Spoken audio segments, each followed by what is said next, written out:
we are going to go over some introductions to selling options. And I know I've posted similar videos on this, but we got a lot of new subscribers and a lot of people are curious on how it works. In this video, I'm going to talk about the concept of selling a put, selling a call, as well as rolling positions. And these will be some brief, high-level overviews. My name's Isaiah, and if you like this content or it helps you out in any way, help me out if you would. Leave a like, comment, subscribe. So, first thing I want to talk about is selling a put. So let's go and sell a put and let's talk about it. So my favorite cash cow, APLD. We're going to search the stock, and this is for Robinhood. It's all similar across other brokers, but if you're a beginner, I recommend Robinhood. It's easy to use. We're going to hit trade options. We're going to select an expiration date, and we're going to hit sell and put. And what does this mean when you sell a put? It means you are agreeing to buy a stock for a predetermined price by a predetermined expiration date. So, in this example, we selected APLD, April 25th, sell and put, and we're going to select the $5 strike price. So, let's back up a little bit. So, selling a put means you are agreeing to buy a stock for a predetermined price by a predetermined expiration date. In this scenario, you are agreeing to buy APLD for $5 a share because that's the strike price you are selecting. So again, the strike price is the price that you are agreeing to buy that stock at. So when we select the $5 strike, we need to remember that an option has 100 shares per contract. So when we say we are going to sell APLD $5 put, we are saying that we are going to buy it for $5, and we need to multiply that by 100 because there's 100 shares in every option chain. So that means the market is going to hold $500 as your collateral because you're agreeing to buy that stock by April 25th for $5 a piece. And because you're willing to do that, you are going to earn a credit. So we would select one because we're going to buy one contract. And again, one contract is 100 shares. So you would take that strike price, $5 in this example, and you would multiply it by 100. That would give us $500 as our collateral. But again, because we agree to do that, the market is going to pay us a credit. So in this example, we just type in $50. The bid is $46, the ask is $51. In layman's terms, the closer you are to the bid, the more likely you are to get filled. So in this example, we just typed in 50. That means the market is going to pay us $50. And all we're doing is agreeing to buy that stock for that price. That's all we did. We didn't stare at a chart. We didn't stare into complex algorithms.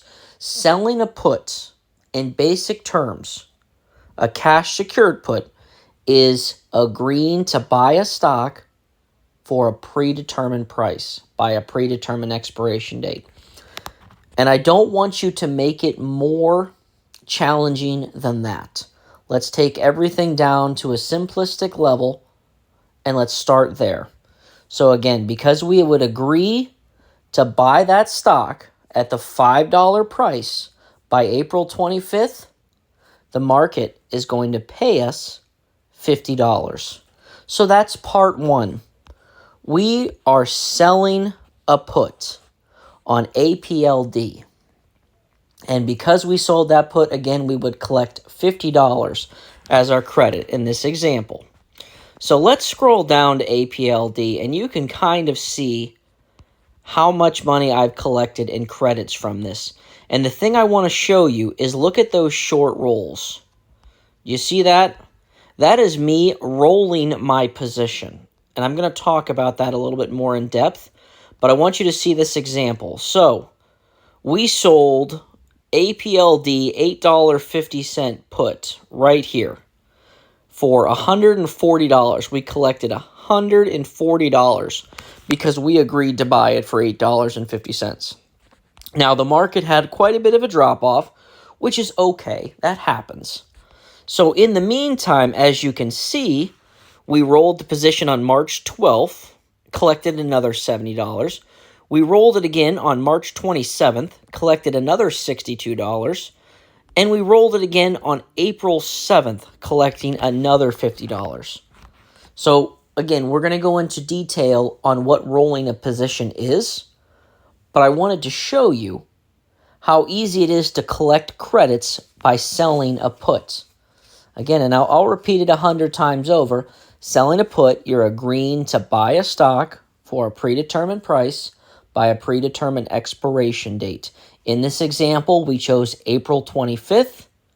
We agreed to buy APLD for $5 a share.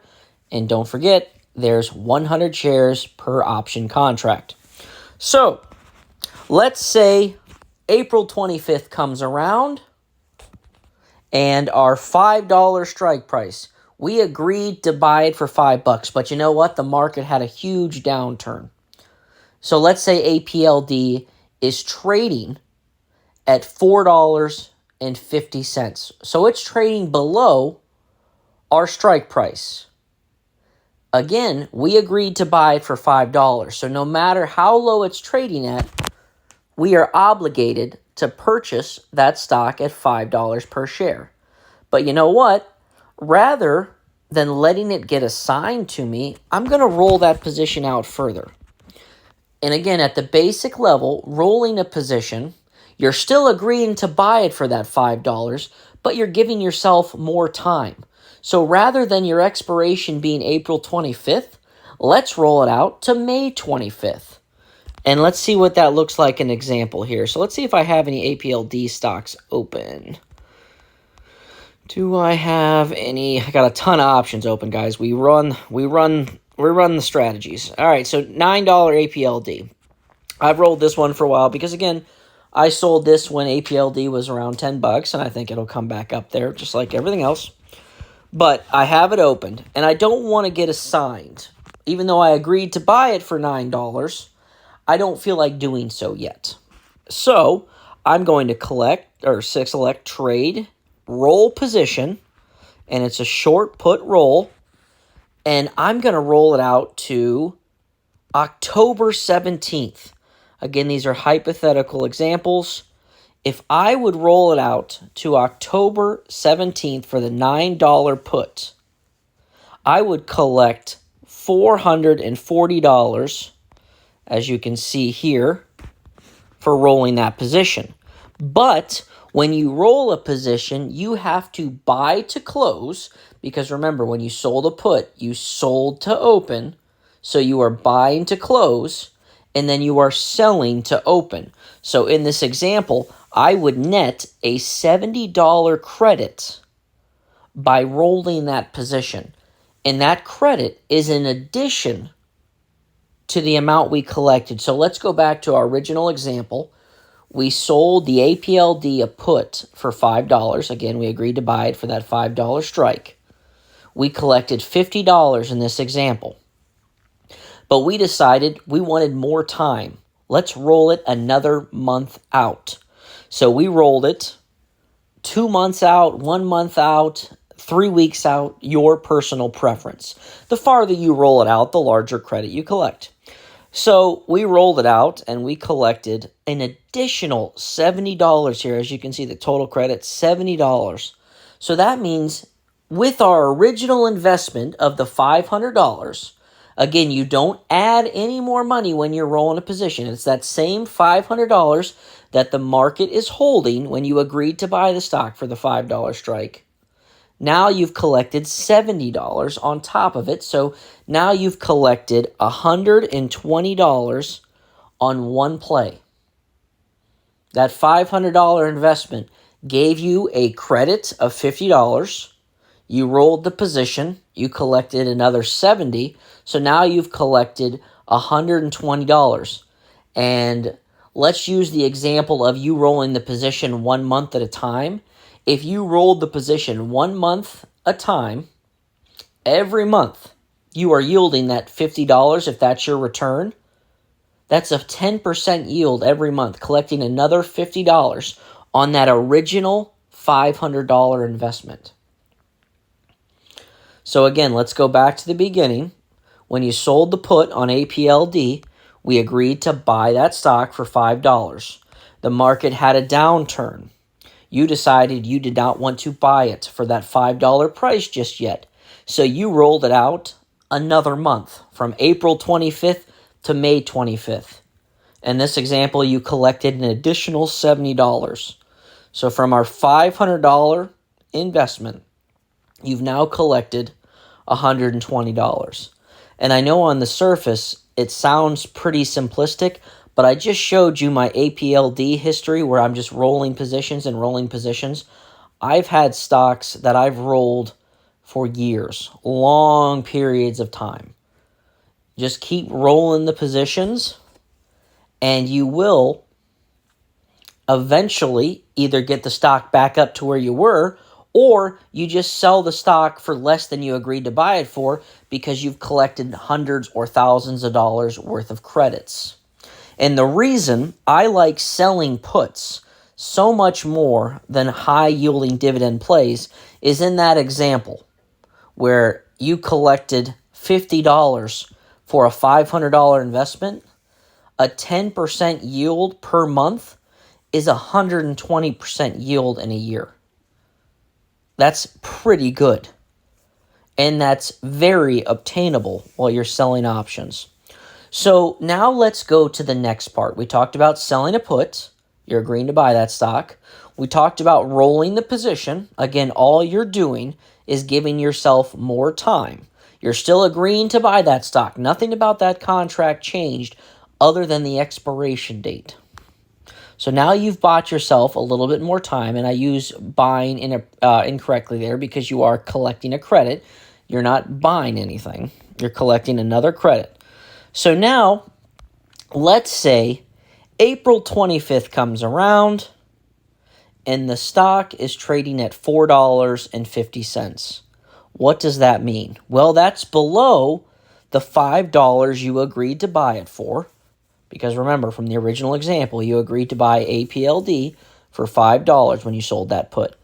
Rather than rolling the position, you decide you want to let it get assigned to you.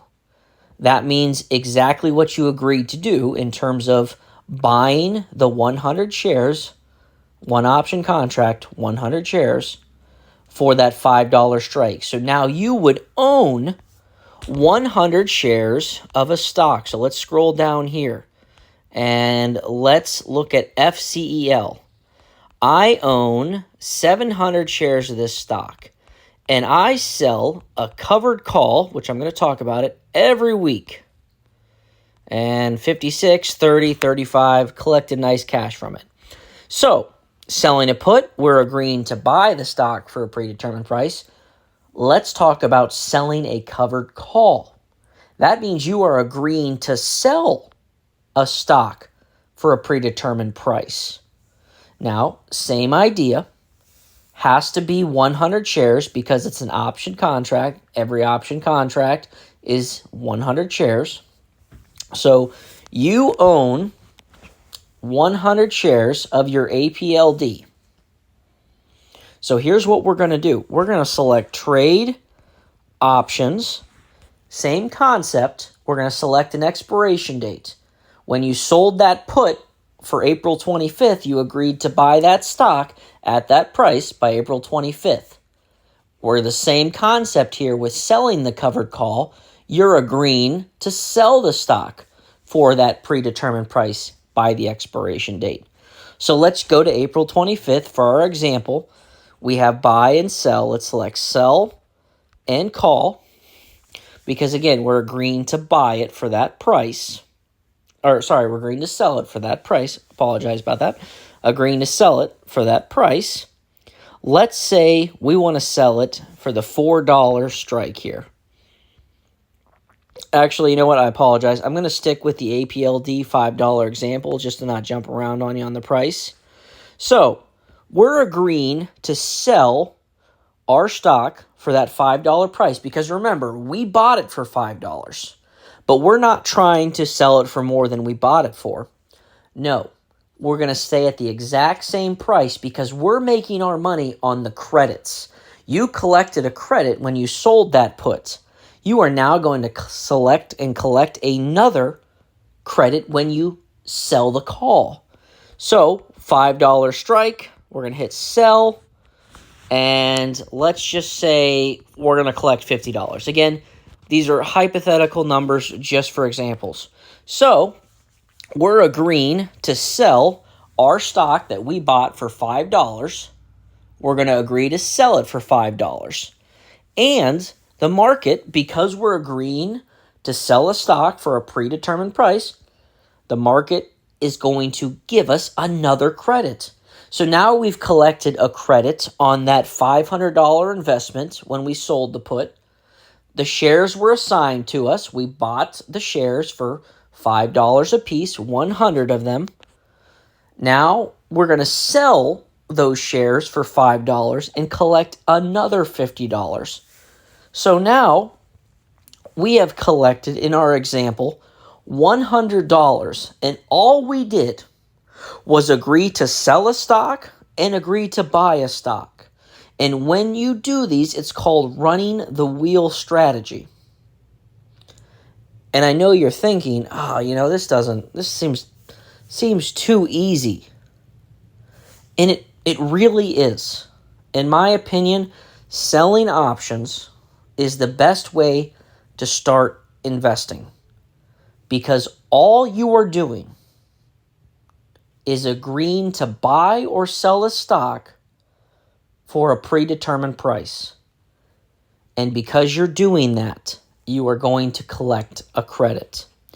And now that we've kind of talked about the concepts, the last thing I want to go over is the importance of selling options on stocks you're okay with owning. In your time as a trader, if you're just getting started, if you've been trading for decades, it doesn't matter. The market will have swings. It doesn't always go up and it doesn't always go down. But in the last couple weeks, the market has had quite a big rundown. Actually, over the last probably last 2 months. And that happens. That's okay. Because what I'm doing is I'm collecting credits when I'm selling puts, rolling puts, selling calls, rolling covered calls. I did forget to mention, so you can always roll a covered call. And that's the same thing, same concept as rolling a put. Rather than you selling your shares of the stock by April 25th, let's say you don't want to sell them just yet. So you roll them out to May 25th. And you know what happens? The market pays you another credit for rolling that position. You're still agreeing to sell those shares for that price, but you decided you want to go out another month. So again, all we are doing here is agreeing to buy or sell the stock for a predetermined price. Because we're doing that, the market is paying us a credit.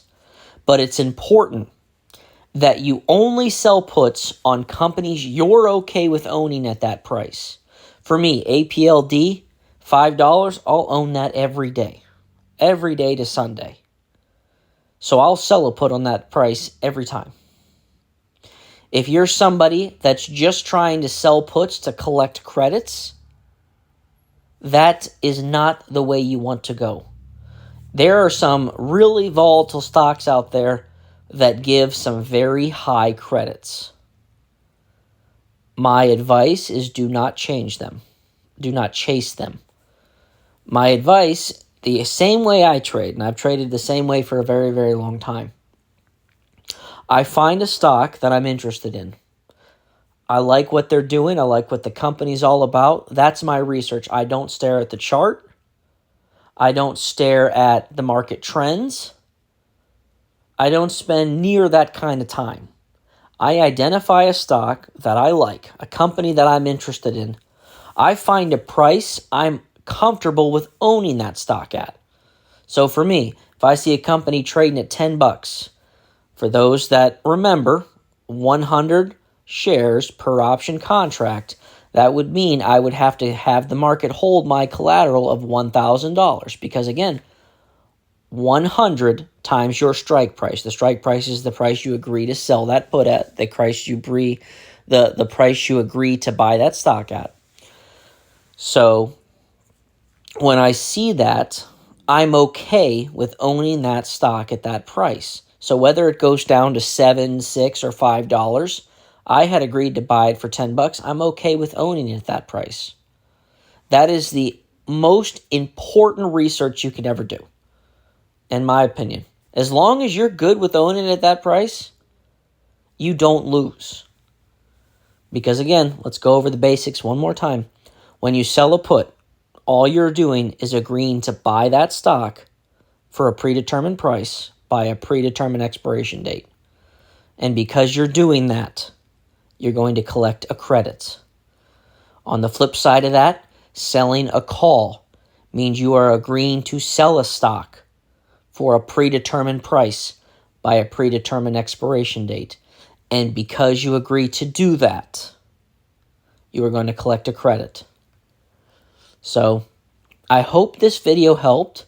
Like I said, this is a high-level overview, and I know it sounds too simplistic, but it really is. I've worked with some great people on Fiverr so far this year, and they have made some fantastic trades. And if you're one of the people I've worked with on Fiverr, can you kind of talk about your experience in selling options in the comments to let some other people know that it's not that intimidating, it's not that hard to understand, and it's really an easy way to generate some passive income. And if you go into the market with the mindset you're going to become a millionaire tomorrow, you're not trading the right way. I don't chase trends. I don't run after what everyone else is doing. I sell options. It's not flashy. It's not going to make you tons of money. You make the exact amount you collect on that credit. So when you sell that put or sell that call, that credit you collect, that's the money you get. There's no, if it goes up way higher, I'll get more, or if it goes down lower, I'll get more. That is the credit you collect. When you roll the position, that credit is the credit you collect. So it's not flashy. People don't like going after it because they want to get rich overnight. I've had this YouTube channel for, a couple months now, and I've tracked every week showing my trade history, showing the Excel files, everything. We're averaging around $800 a week in credits, collecting that premium. That's pretty good. $800 a week on average is a very awesome part-time job. And depending where you are in the world, that could literally be a full-time job. Pre-tax, $800 a week is right around $42,000 a year. It's 800 and some change a week. So it's right around $42,000 a year if we would stay on that pace. Now, I'm sure we'll have some weeks where we go lower and, just don't have as much capital available, but that's okay. Our goal is to collect $550 a week, and once we hit that, we don't overtrade. So I know this was a long-winded video, but I really hope that this helps provide a little bit better understanding on selling options, on rolling positions, and then the strategies I use to trade. Exactly what we talked about and exactly what you saw in my history there is how I trade. I agree to buy the stock. I agree to sell the stock. I repeat the process over and over and over again. I don't chase. I don't buy options. Buying options, buying calls, buying puts. You have so much more upward potential. That part is true. You could collect so much more money, but It's almost like gambling, in my opinion, because you need the stock to move in that way or you lose. Whereas when you sell options, you are collecting that credit up front. You are getting cash right away. And if the market goes up or down, it doesn't matter to you because you agreed to buy that stock because you're okay with owning it at that price. So even if the market goes down, you get assigned those shares, sell covered calls until it gets back up to your price. And you just rinse and repeat that process over and over again. Watch you start generating $50 a week. Then it's, $100 a week, $200, $300, $400. Like a snowball rolling downhill, it will compound just like your account. And it will outpace any high-yielding dividend fund out there. And that includes MSTY, ULTY, YMAX, YMEG, RDTE, QDT, any one of them. I promise it will outpace. And on the flip side of that, when you are selling options, you are able to spread your capital out much better. So in order to get that few $100s a month in YMAX, you're putting $6,000, $7,000, $8,000 in to get that much. So that means when the market goes down, you are really struggling because all your money is sitting in one stock. Whereas when you sell options and you have $8,000, that could be that could be any number of stocks. That could be 8 stocks. That could be 5 stocks. That could be 12. Who knows? But your money is diversified more. You're collecting more premiums from multiple directions. And you don't have to stress about the market going up and down. And when you sell options, again, you're not staring at charts. It doesn't bother you. Your whole research is, I'm okay with owning that stock at that price. Nothing else matters. Doesn't matter where it goes. Doesn't matter what it's going to do tomorrow. Nobody can predict what the market will do, regardless of what the trade gurus on Twitter or Discord or wherever you're watching, no matter what they say, they cannot predict what is going to happen tomorrow. So why try? Why not find a price that you're okay with owning a stock at, sell your put, collect your credit, and then walk away? I like to do a month out. So if I sell a put on a stock for next month, I don't look at that contract until the week of. So for 3 weeks, I'm not doing anything with it. And once you get to a point where you can have a ton of contracts open, let's start right here. So you can kind of see all the contracts I have open, astronomical amounts of contracts. Once you get to that point, every week you have stuff expiring or you have shares you can sell covered calls on or whatever. Just be patient. Don't rush into a play. And I do recommend, I've been told, and don't quote me on this, I've been told Webull has practice accounts. Again, don't quote me on that. And if you use a practice account, please put it in the comments where they can use it. Because what I want you to do, I want you to look through any of the stocks I've sold puts on. Like I said, I show every one of them my trade history. And I want you to sell puts on your trade account, on your practice account. I want you to try it on there. Get the concept down. Get the idea down. I never share financial advice. That's not what I do. I try to provide educational insight so that you have the tools to make your money. And you never have to follow what someone else is doing.